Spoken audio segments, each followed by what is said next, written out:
Meus irmãos queridos, que Deus nos abençoe a todos. Mais uma noite que a nossa CEPAL nos recebe com muito carinho para que possamos refletir em temática que nos será apresentada, fundamentalmente porque esses assuntos que programamos aqui na sociedade nos remetem às possibilidades de fazermos escolhas mais favoráveis. Porque a nossa existência será sempre as nossas escolhas e as suas consequências.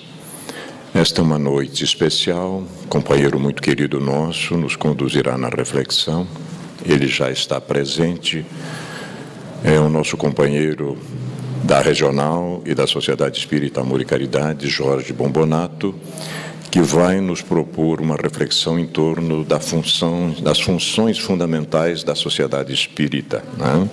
Principalmente também a sua temática englobada na função social, a importância que a sociedade espírita tem para nós, no nosso contexto, como no contexto social. Nós vamos fazer a nossa prece, em seguida uma pequena leitura introdutória, e o Jorge vai nos conduzir, então, dentro dessa proposição. De maneiras que, se solicitarem, se necessitarem depois qualquer informação adicional, nós estamos aptos a assessorá-los. Vamos orar.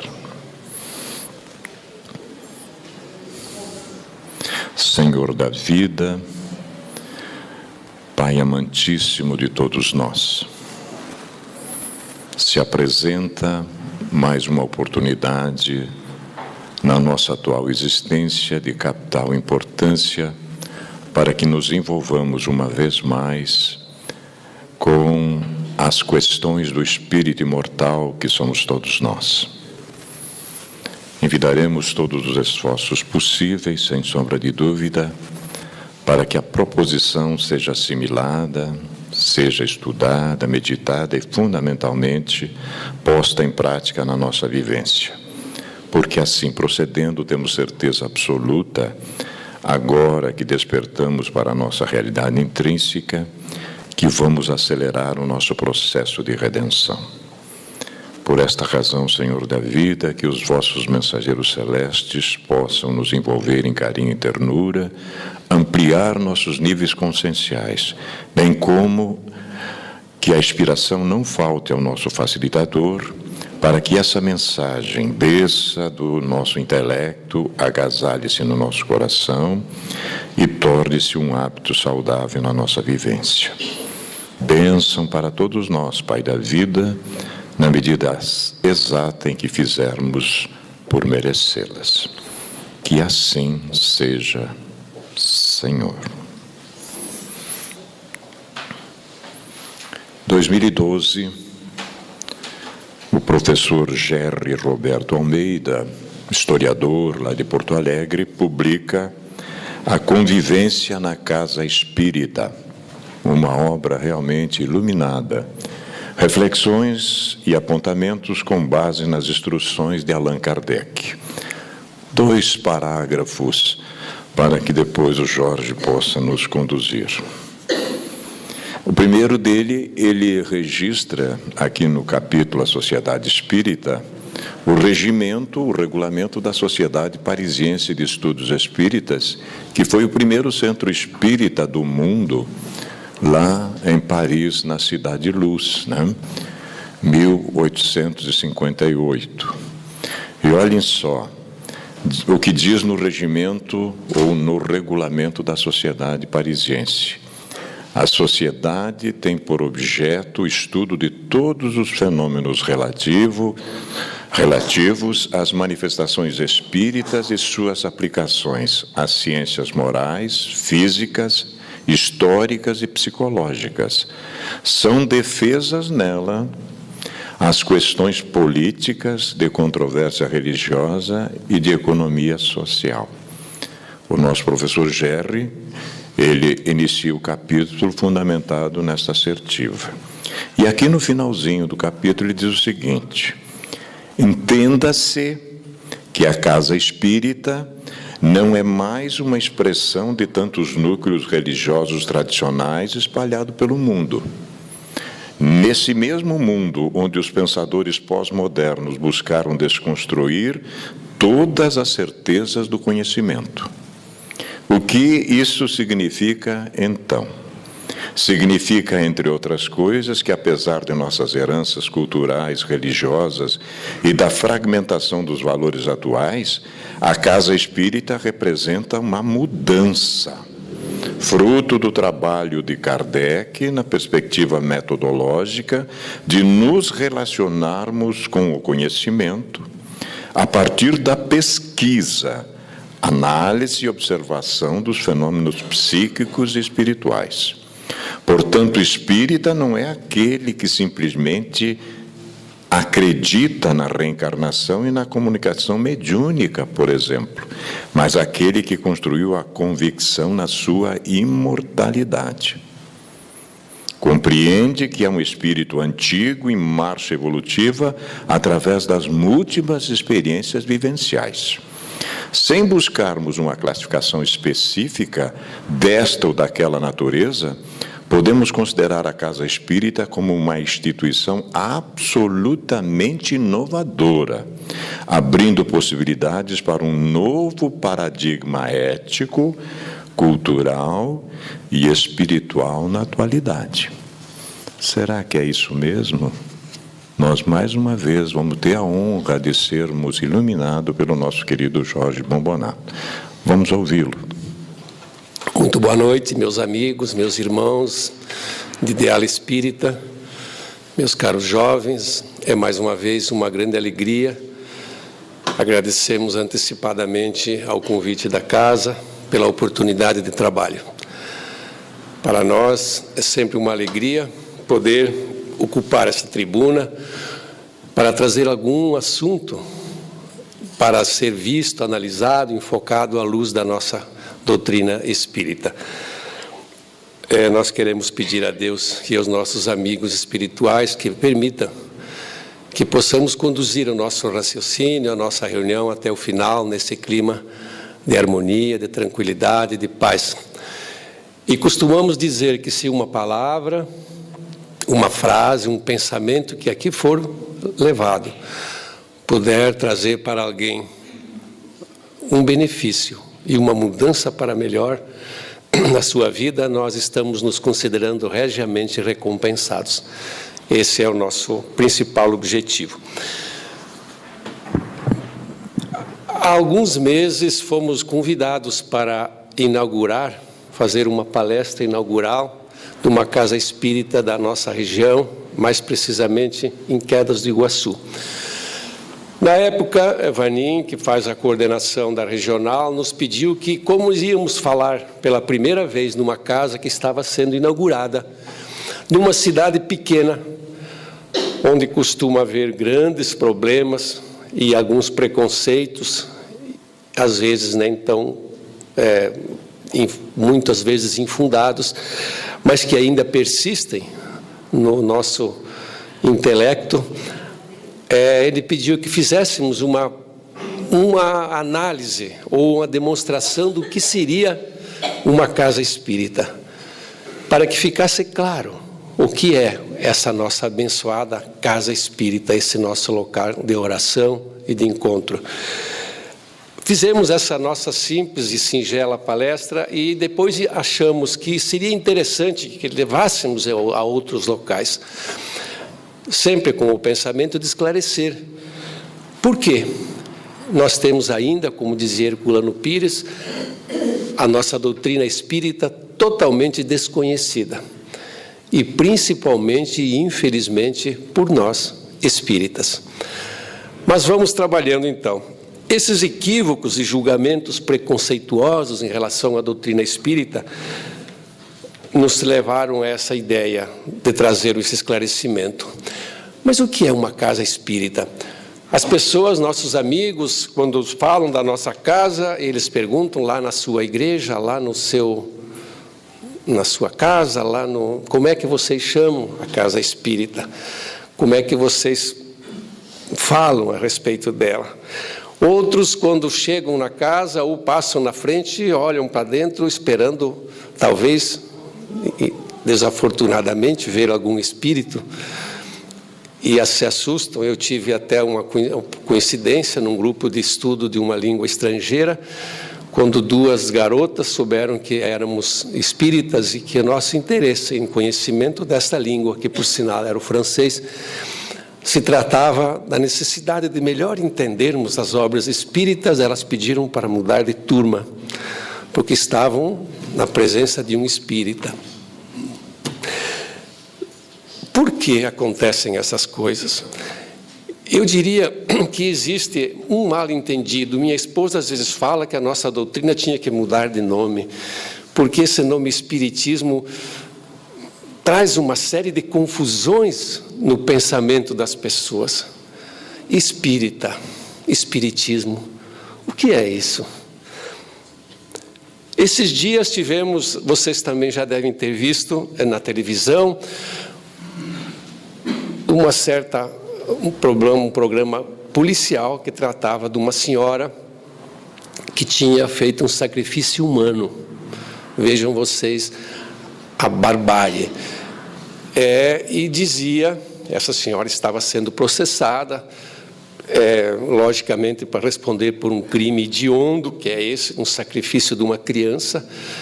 E no final da reportagem dizia, esta senhora, ela é dona de um centro espírita. Eu pensei comigo, não existe nada mais distante do que a ideia de espiritismo diante de uma verdade dessas, de uma realidade brutal dessas. Relacionar isso com o espiritismo, eu poderia dizer que é uma tática que se usava desde o Império Romano. Quando você quer denegrir alguma pessoa, basta que você a ponha junto com outra e apenas mencione o fato de que as duas estavam juntos ou estavam apenas próximas. Já basta para que isso influencie negativamente. Então, você vê sacrifícios humanos relacionados com casa espírita. Às vezes, recebemos na rua folhetos onde nos convidam para visitar esta ou aquela pessoa e nos prometem trazer de volta nosso amor, nossa fortuna. E no final do folhetinho está lá, espírita, senhora espírita. Não é espiritismo. Há aí uma perfeita e grande confusão. Citando Herculano Pires, eu vou dizer que se os espíritas soubessem o que é a casa espírita, quais são realmente a sua função e o seu significado, o espiritismo seria hoje o mais importante movimento cultural e espiritual da Terra. Temos, dizer no Brasil, e isso é consenso universal, o maior e mais produtivo movimento espírita do planeta. A expansão do espiritismo em nossa terra é incessante e prossegue em ritmo acelerado. Nosso objetivo hoje aqui é definir a verdadeira função, os objetivos principais do Centro Espírita. Esta nossa casa de trabalho e de oração. Mas o que são os centros espíritas? Os centros espíritas são núcleos de estudo e fraternidade, de oração e de trabalho, praticado dentro dos princípios da doutrina espírita. São escolas de formação espiritual e de moral que trabalham à luz da doutrina espírita. É importante salientar que na casa espírita nós temos que preservar a fidelidade doutrinária. Então, quando nós, principalmente, usamos essa tribuna, nós não podemos emitir opiniões pessoais sobre algum assunto que não seja dentro dos preceitos ensinados pela doutrina espírita e pelos ensinamentos do nosso mestre Kardec. Mas também são postos de atendimento fraternal para todos os que buscam, com o propósito de obter orientação, esclarecimento, ajuda e consolação. Nós temos um especial carinho por esta casa, porque foi aqui que pela primeira vez entramos numa casa espírita. E costuma-se dizer que o espírita, ou ele é espírita pela dor ou pelo amor. Mais provavelmente pela dor, que é onde nós realmente necessitamos buscar o amparo. Chegamos na casa espírita quase sempre como sendo o último recurso diante de situações totalmente inusitadas, inesperadas e de transtornos gravíssimos em nossa vida, naquilo que comumente e erroneamente chamamos de perdas de entes queridos. Quando não entendemos quais seriam os propósitos, quais seriam as justificativas para que você tivesse que passar por algo tão terrível na vida, que alguém disse certa vez em termos de brincadeira, que a perda de um filho é tão brutal que devia ser proibido por lei, mas infelizmente não é. Quando nós chegamos à casa espírita, nós encontramos esse atendimento, esse ombro amigo, essa ideia de que nós estamos sendo recebidos e amparados num primeiro momento. E aí é importante que se observe que logo em seguida vem a chamada para a responsabilidade. Primeiro o afago, o carinho, o recebimento que a pessoa precisa num momento de grande transtorno. E depois o chamamento à responsabilidade. É entender o porquê que as coisas acontecem. Fora da caridade não há salvação, dizia o mestre Kardec. E nós sabemos, na doutrina espírita, a função principal da caridade, daquela forma como a entendia o mestre Jesus: benevolência, indulgência e perdão. A caridade vista de uma forma mais ampla. Também as casas espíritas, os centros espíritas, são oficina de trabalho que proporcionam aos seus frequentadores a oportunidade de exercer o próprio aprimoramento íntimo pela prática do Evangelho em suas atividades. Nós sabemos que precisamos é muito importante em nossa vida exercitar a convivência fraterna com as pessoas com quem nos relacionamos. É muito importante a gente entender que um dos principais objetivos da nossa vida é essa nossa convivência com as pessoas que nos rodeiam, no nosso meio familiar, no nosso meio de trabalho, no nosso centro espírita, onde quer que nos encontremos. A necessidade de exercitar essa convivência fraterna é muitíssimo importante. E é difícil esse relacionamento. Ele nos põe à prova muitas vezes. E nós sabemos, como disse Shakespeare em certa ocasião, que as pessoas, por mais queridas, amáveis que sejam, um dia vão nos ferir. E nós temos que perdoá-las. Este é o principal objetivo nosso na convivência com os nossos semelhantes. Os núcleos espíritas também são casas onde as crianças, os jovens e os adultos e os idosos têm a oportunidade de conviver, estudar, trabalhar, unindo a família sob uma orientação espírita. Nós sabemos, na questão 775, Kardec pergunta aos espíritos superiores qual seria para a sociedade o resultado do relaxamento dos laços de família. E os mentores do mundo maior respondem que seria o recrudescimento do egoísmo. Porque o nosso meio familiar transforma a pessoa numa pessoa mais sociável. Nós sabemos que quando nós temos filhos, esposa, marido, nós passamos a ser, as coisas passam a ser nossas, não são mais minhas. Isso é uma forma de que você tem de ir exercitando a libertação deste mal terrível que é o egoísmo. E também, esse dia, vimos numa reportagem das páginas amarelas da revista Veja, quando um cientista muito importante nos Estados Unidos dizia, quando falava sobre felicidade, que a felicidade, ele dizia que a felicidade das pessoas é o fato de elas serem bem resolvidas socialmente. Se nós nos relacionamos bem socialmente, nós temos todas as condições para ser mais felizes. E ele diz que muitas vezes as pessoas até confundem isso com o fato de pertencer a essa ou aquela denominação religiosa. Porque na religião, na casa espírita, na sua crença, ela se relaciona. E esse bom relacionamento com as pessoas com as quais ela comunga os mesmos objetivos, as mesmas ideias, faz com que ela seja mais feliz. Veja como é importante a convivência que nós temos dentro da nossa casa espírita. Mas continuando também, o centro espírita são recantos de paz construtiva, que oferecem aos seus frequentadores oportunidade para o refazimento espiritual e a união fraternal pela prática do amai-vos uns aos outros. Nós costumamos falar e brincar que na casa espírita existem muitos milindres. O espírita é muito milindroso. Por qualquer coisa ele fica chateado, ele deixa de comparecer. Mas por que isso? É bem natural.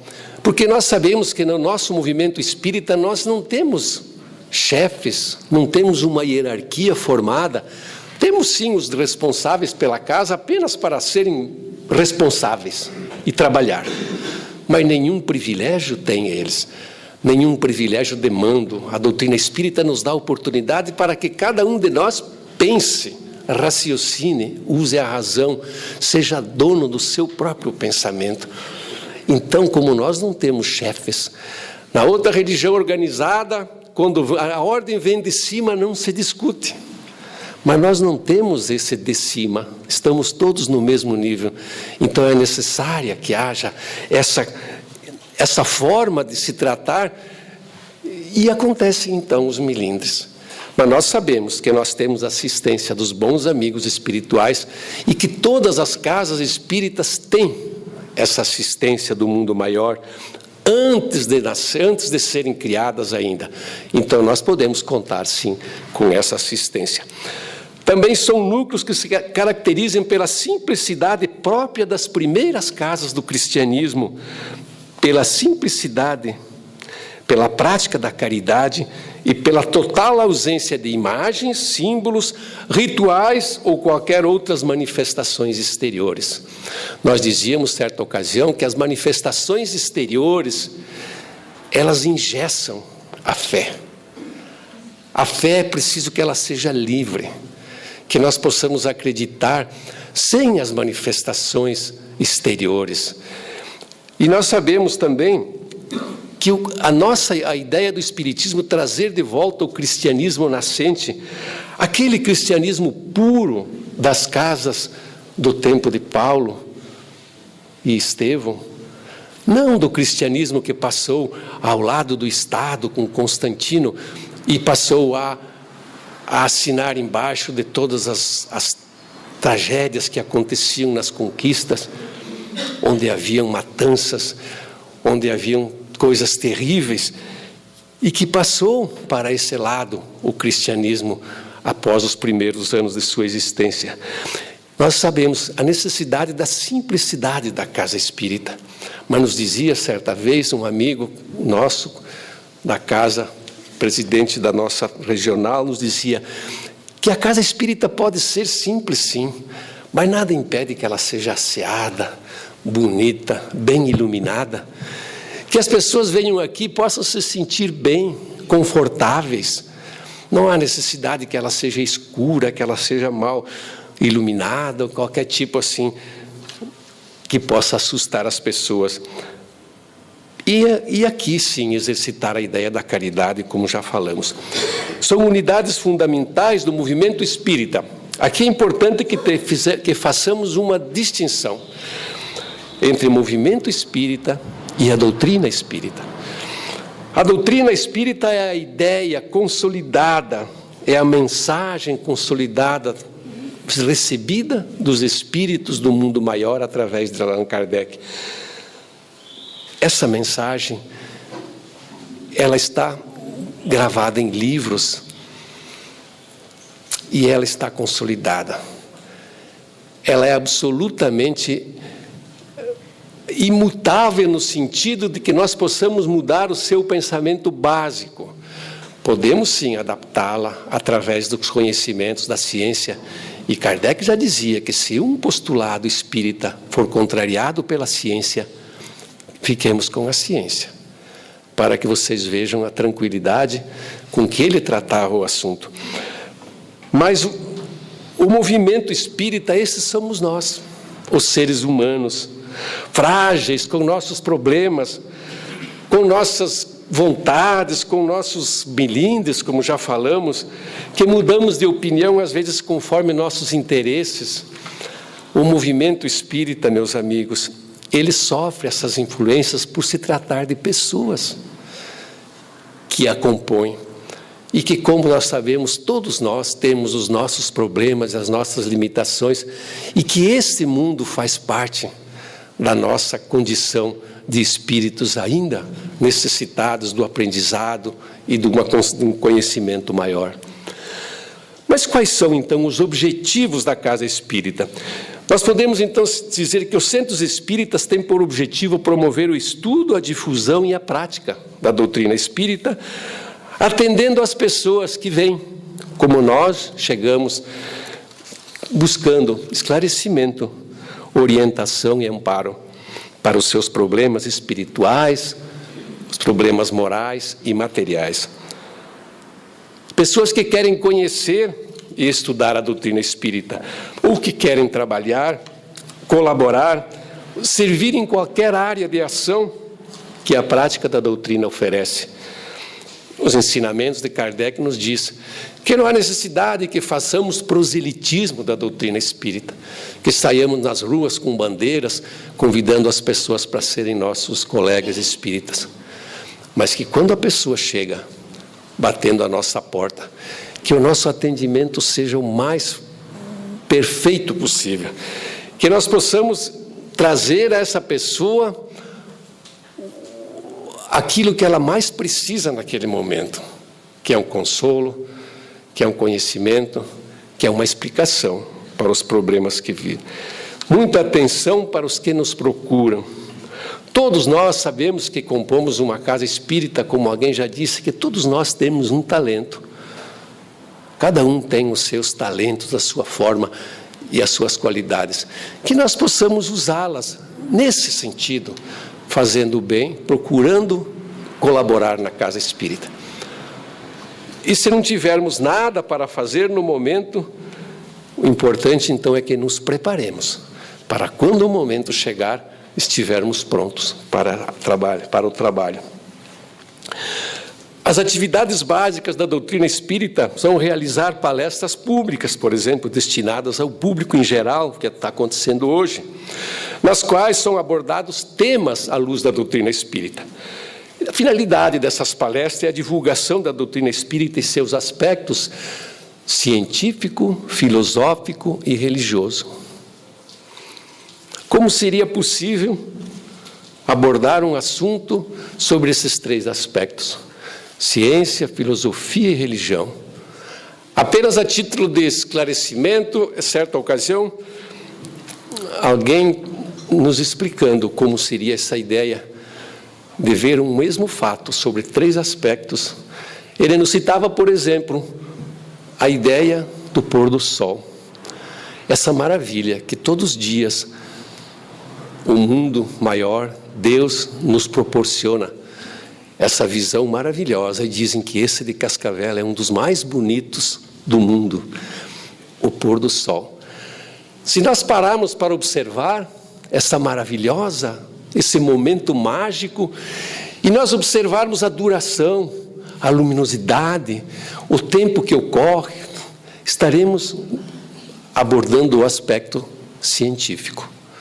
Quanto tempo demora a luminosidade, os aspectos materiais.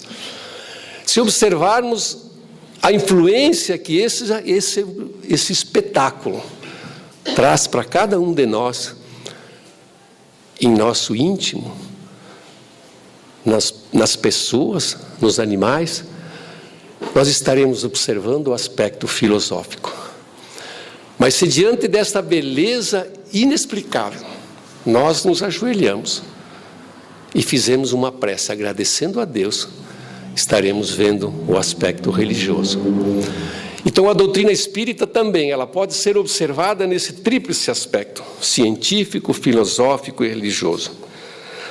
Nós costumamos iniciar, como aconteceu hoje aqui, por uma leitura de uma página doutrinária, uma prece inicial para harmonizar o ambiente, e a palestra que deve ser proferida em torno de 40 a 60 minutos, e no final uma prece. O passe pode sim ser aplicado, mas isto é relativo e relacionado a cada uma das casas. Temos também como objetivo realizar o estudo sistemático da doutrina espírita. A doutrina espírita, meus irmãos, ela está em livros, e nós podemos e devemos estudá-la.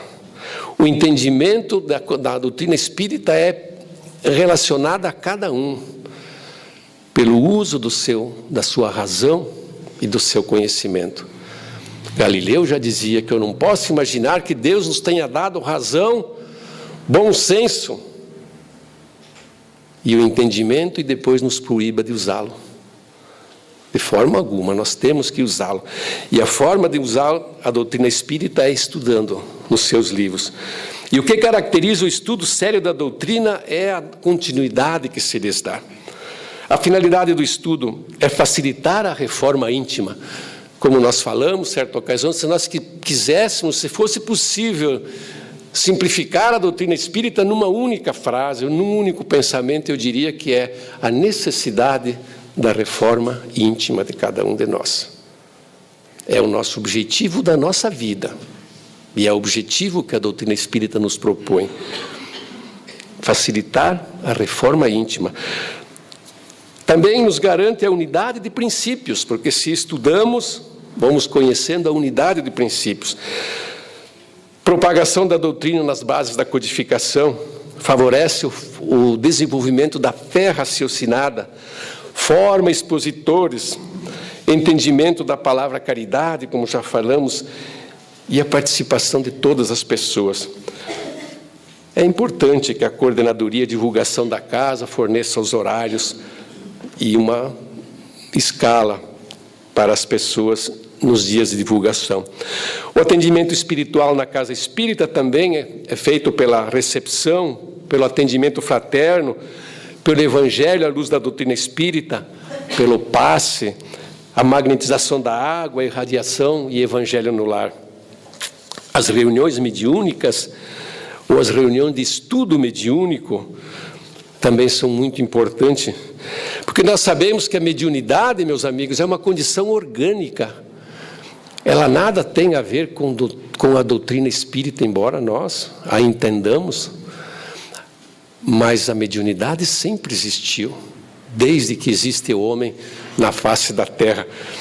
Aliás, um exemplo está lá, na Ilíada, escrita, diz, há 9 séculos antes de Cristo, e lá Homero nos fala de Ulisses, o rei de Ítaca, que falava com a sua mãe, já falecida, através da feiticeira Circe, se comunicava com os seus soldados mortos em batalha.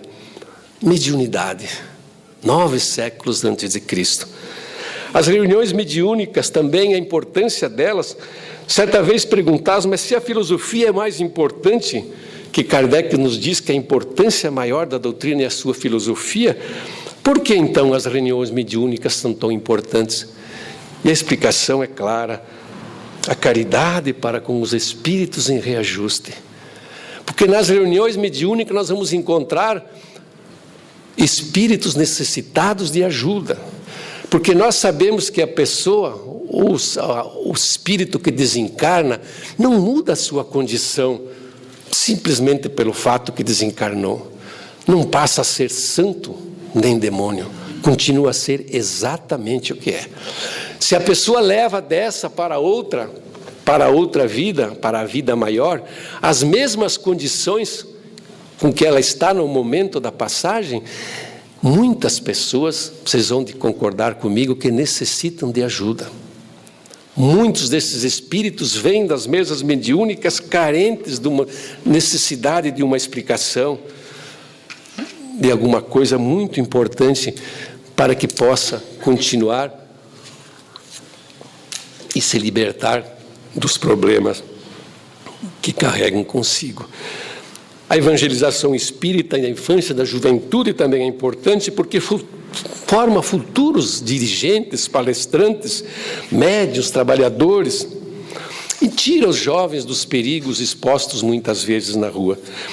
A divulgação da doutrina espírita, meus amigos, também é importante porque, através das palestras, das conferências, dos livros, jornais, revistas, boletins, folhetos, mensagens de todo tipo, rádio, televisão, internet, nós vamos encontrar formas para a divulgação da doutrina.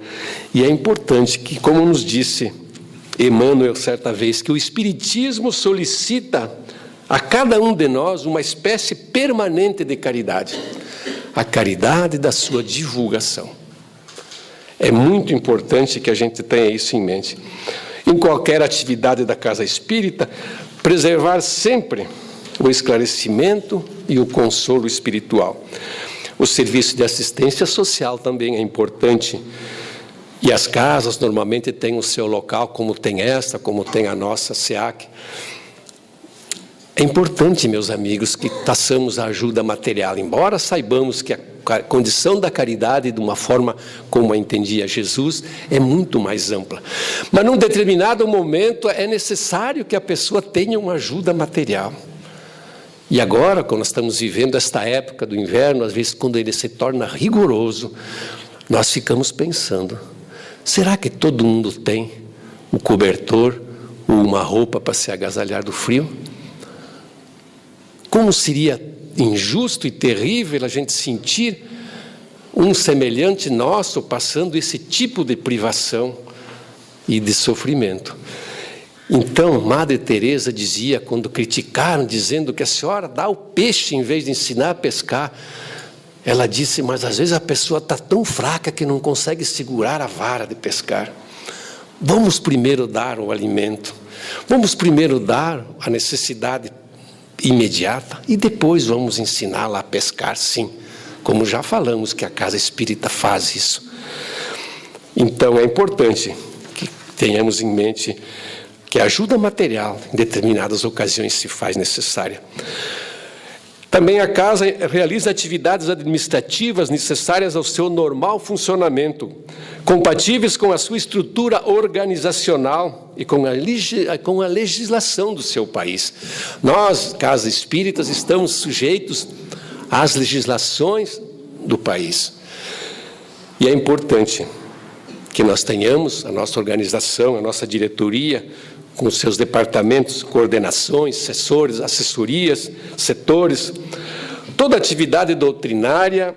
Aqui eu quero deixar algo bem importante, frisar com muita ênfase, uma ideia que às vezes nos sentimos quase que compelidos a nos esquecer dela, que toda atividade doutrinária desenvolvida pelo Centro Espírita deve ser gratuita. Não encontramos forma, e às vezes o nosso movimento tende a cair nessa armadilha. Ah, mas todo mundo cobra para assistir uma palestra. Vamos trazer um tribuno fantástico como Divaldo Franco. Por que não cobrar? Não vamos cair nesta armadilha. Kardec já nos dizia, a doutrina espírita, as casas espíritas devem ser patrocinadas, mantidas pelos seus associados. Quando nós falamos numa reunião, em nossa casa, e todas as casas devem ser assim, nós vamos ter que pensar e precisamos ser práticos, como dizia Victor Hugo. Nós precisamos pagar as nossas contas da casa, a luz, a água, o material de higiene e limpeza e tantas coisas, os impostos que temos. Mas isso é a sociedade que faz isso, a sociedade espírita. Nós, quando nos congregamos numa sociedade, nós temos que prover isso.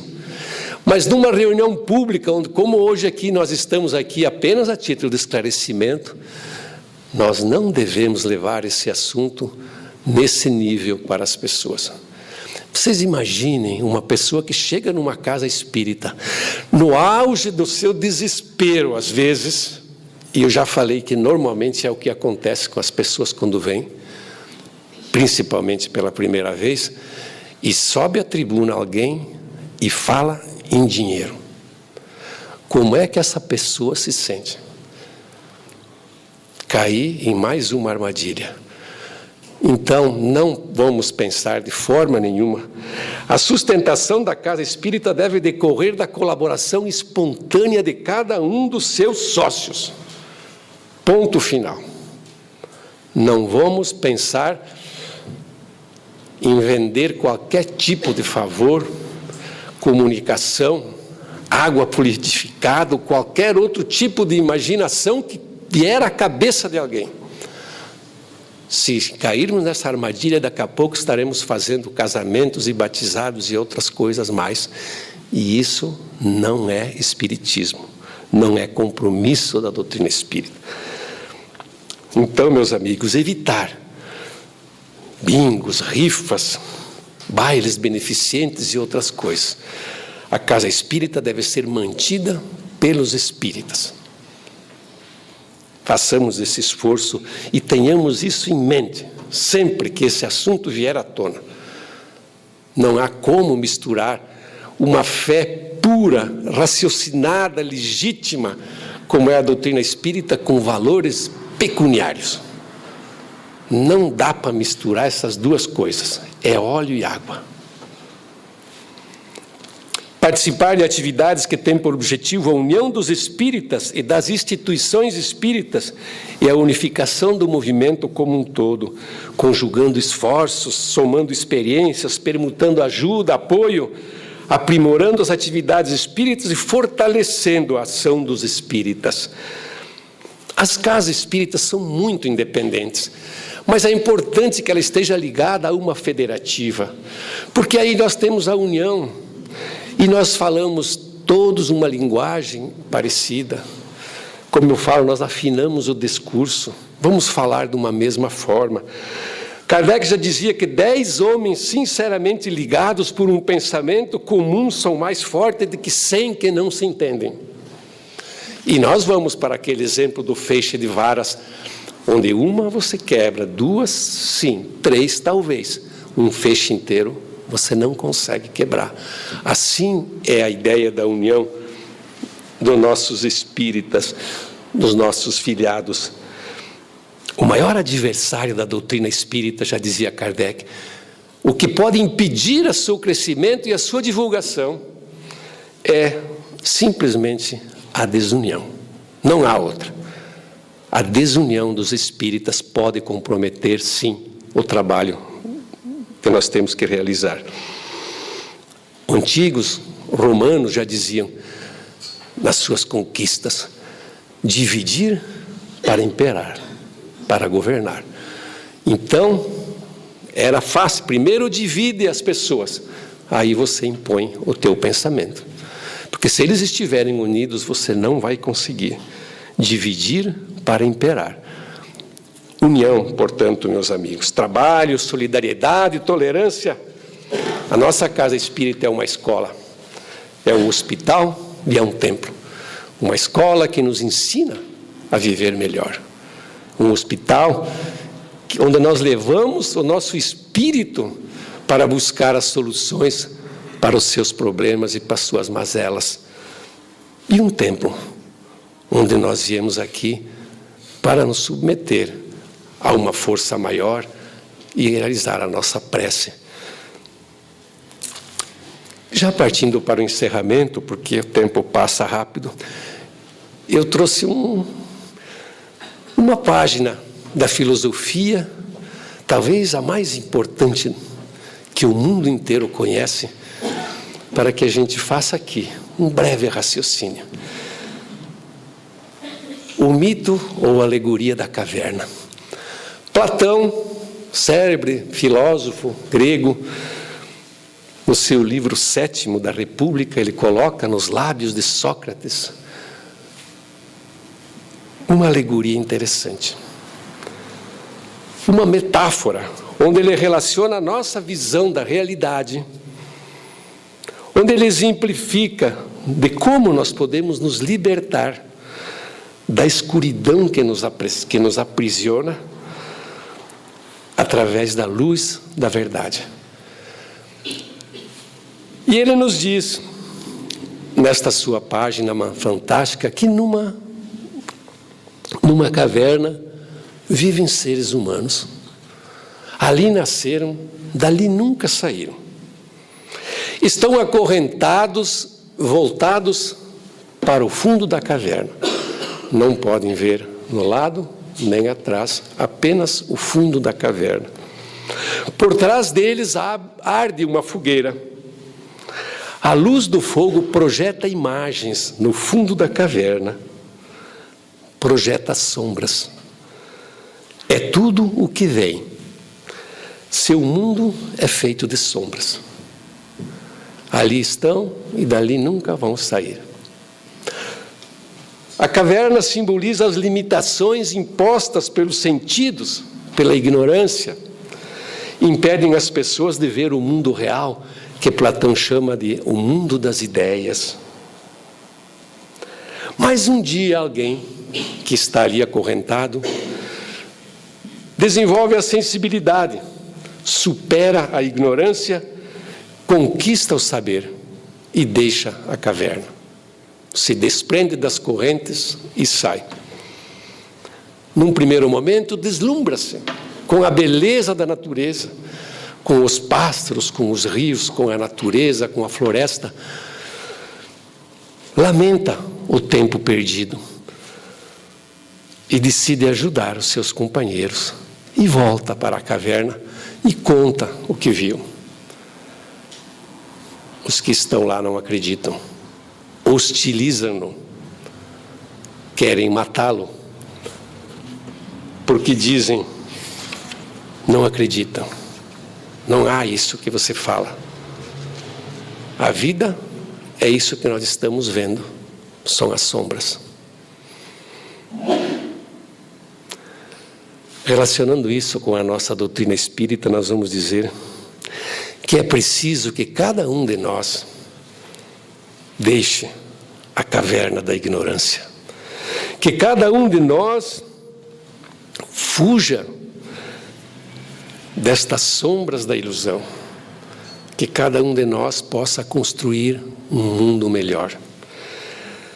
Seremos hostilizados quando formos falar às pessoas que existe um mundo maior, que existe um mundo espiritual, onde as mazelas físicas do nosso corpo, do nosso sofrimento, que esse mundo que chamamos de vale de lágrimas, ficarão para trás, e que há um mundo maravilhoso, espiritual, onde nós vamos evoluir, crescer. Mas as pessoas vão hostilizar-nos, sim. Nós seremos incompreendidos. Mas continuemos mesmo assim, partilhando o conhecimento e a luz que essa doutrina nos traz a cada um de nós. E ao deixar a caverna, cada um de nós deve transformar-se em mais um trabalhador do bem, difundindo a caridade, o conhecimento e o conforto que esta luz da doutrina nos traz. Essa doutrina de amor, de caridade, do bem, de Jesus, mestre, modelo e guia. Como disse certa vez o mestre, conhecereis meus discípulos por muito se amarem. Espíritas, amai-vos. É o primeiro mandamento. Convite ao esforço do bem. Espíritas, instruí-vos. Este é o segundo mandamento. Convite ao aprendizado incessante. Porque Kardec pergunta aos espíritos no que corresponde a felicidade dos espíritos superiores, e a resposta começa pelo conhecimento de todas as coisas. Se o conhecimento nos traz felicidade, busquemos o conhecimento. Vamos atrás de nos instruir. É oportuno perguntarmos a nós mesmos, então, em que posição estou eu na caverna da minha vida? Será que eu ainda estou acorrentado? Será que não está na hora de buscar a minha libertação dessas sombras que certa vez até relacionei e não parecer um pouco agressivo com a própria mídia televisiva? São as imagens que nos projetam uma realidade inexistente, da qual nós fazemos parte, mas não faz parte da gente. Então, em que posição da caverna eu estou? O Centro Espírita disse certa vez, Divaldo Pereira Franco, o Centro Espírita é um forte colocado na terra desértica para poder servir de fronteira entre a ignorância e o conhecimento. Para encerrar, então, na Sociedade Espírita de Paris, a qual o Vanin se referiu na leitura, uma comunicação de 30/4/1869, um mês depois do desencarne, Kardec vem como espírito e deixa uma mensagem, onde ele diz: tenho ainda alguns conselhos para dar-vos sobre a marcha que deveis seguir perante o público, com o fim de fazer progredir a obra que devotei à minha vida corporal e cujo aperfeiçoamento acompanho da erraticidade. O que vos aconselho, antes de mais nada, e sobretudo, é a tolerância, a afeição, a simpatia de uns para com os outros e também para com os incrédulos. Ele diz: quando vedes um cego na rua, o vosso primeiro sentimento é de compaixão. Que assim seja também para com os vossos irmãos, cujos olhos estão fechados, velados pela treva da ignorância e da incredulidade. Lamentai-vos, ao invés de censurar. Mostrai que há em vós um princípio superior, uma alma obediente à lei, uma verdade também superior, o Espiritismo. O meio mais seguro, diz Kardec, de introduzir a luz por toda parte é o exemplo da caridade, da doçura e do amor. E como último pensamento, não podia deixar de citar aquele que foi o maior de todos os psicólogos, terapeutas que a humanidade já viu, o Mestre Jesus. E ele nos diz que ser a causa da felicidade de alguém, nem que seja por um segundo, é a única e verdadeira meta que vale a pena ser perseguida em toda a nossa vida. Muito obrigado pela atenção caridosa de vocês.